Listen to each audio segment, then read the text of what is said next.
bản làng, vì ngày vui đã đến, Noel đã đến rồi. Nhớ ngày Chúa hạ danh, ban đồng ca thiên thần hát mừng, mừng hai an dưới trời, mừng Chúa được vinh danh. Giờ đây ta hân hoan hát mừng Chúa ra đời, để cầu chuộc tội nhân đưa lên thiên quốc. Làng ta vui câu ca chúc tụng Chúa trên trời, tình yêu Chúa cao vời đẹp thay diệu thay.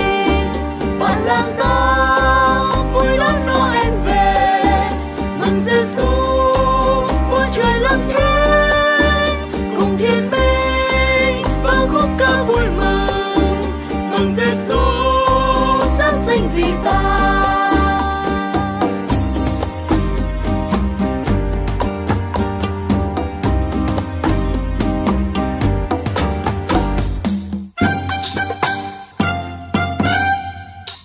Hỡi người mau về đây vui cùng bản làng, vì ngày vui đã đến, Noel đã đến rồi. Hỡi người mau về đây ta cùng quây quần, mừng Chúa ta giáng trần để cứu chuộc muôn dân.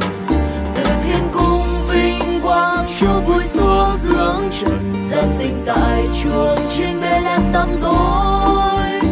Vì yêu thương nhân gian Chúa đành bỏ thiên đàng, Ngài không tiếc thân vàng vì anh và tôi.